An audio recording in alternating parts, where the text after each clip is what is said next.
So here we're asked to give the partial fraction decomposition for f of x equals 22 minus x all over x squared plus 11x. So partial fraction decomposition, what we're going to try to do is sort of unadd this fraction, if that makes sense. Okay, so let's review our steps. When you're doing partial fractions, the first thing you're always going to want to do is factor your denominator.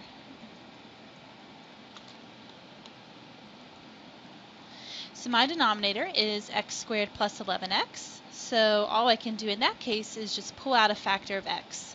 So I'm left with x times a quantity, x plus 11 in the denominator. Now, if the top could be factored as well, I might want to go ahead and do that and just make sure there are no common factors that cancel out. But in my case, I just have 22 minus x in the top, so that cannot be factored. So in my case, my denominator here is just made up of what are called simple linear factors. So linear factors are things like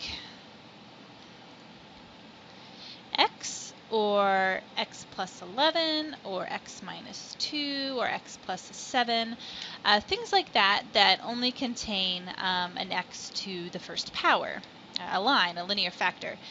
Now, simple linear factor means that all my linear factors themselves are only raised to the first power. So, for example, I don't have anything like x plus 11 squared. That would not be a simple linear factor. Okay, so anyway, though here I have just simple linear factors. So what's my next step? So the next thing I'm going to do is do what's actually called forming the partial fraction decomposition. So each simple linear factor is going to get its own fraction here. So for example, my first fraction is going to be something over x plus, and then my second fraction is going to be something over x plus 11. And then if I had additional simple linear factors, they would get their own fraction as well. Now, if you have more complicated factors, things are a little different, but we'll see that in future videos.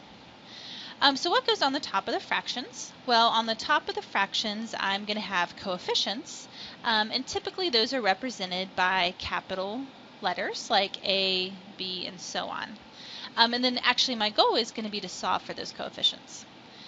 So then in my case, my partial fraction decomposition then is A over x plus B over x plus 11. So what I'm doing then is I'm saying that this expression here, this 22 minus x over x times x plus 11, can be written in the form a over x plus b over x plus 11, and then my goal is to solve for that a and b. So then how do I actually solve for a and b? So I'm going to go from my previous step here, where I have this expression 22 minus x over x times x plus 11 equals a over x plus b over x plus 11. And then what I'm going to do is I'm going to multiply both sides of this expression by this denominator on the left-hand side, this x times x plus 11. I'm going to multiply both sides of the equation by that. You can think of this as clearing the denominators. Okay, if I do this correctly, I should have no more denominators left. They should all cancel out.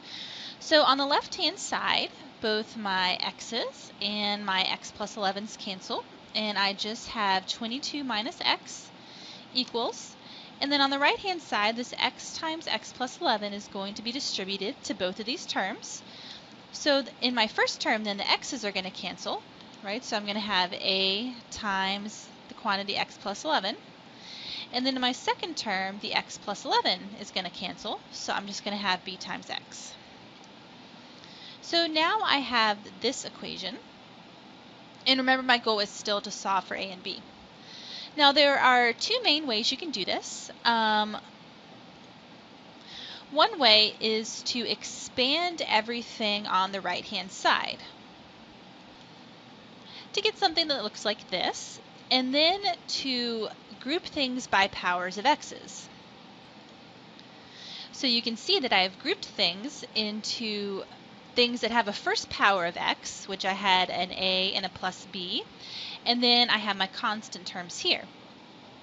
And then what we do from there is we look at the left-hand side and we basically equate the coefficients of the different powers of x's. So if I look at my x to the first powers here, on the left I have a negative x. And on the right here, I have this a plus bx. Well, those coefficients need to be equal for this relationship to be true for all x. So I could say that I know that a plus b must equal -1. And then same thing with my constant terms. I know that my constant terms must be equal. So in this case, I have that 22 must equal 11a. And then I just have to solve the system of equations. So this one's nice and simple, right? I can just see that a must equal 2 in the second equation. So then if I plug that back in to the top one up here, I have 2 plus b equals -1. So I see that I must have b equals -3. So I've solved for my coefficients. But let me show you one other way to solve for the coefficients. Another way is what we might call choosing convenient values for x. So what I'm going to do to start out with in this case is I'm going to say let x equal -11. And it'll make sense why I chose -11 in just a second.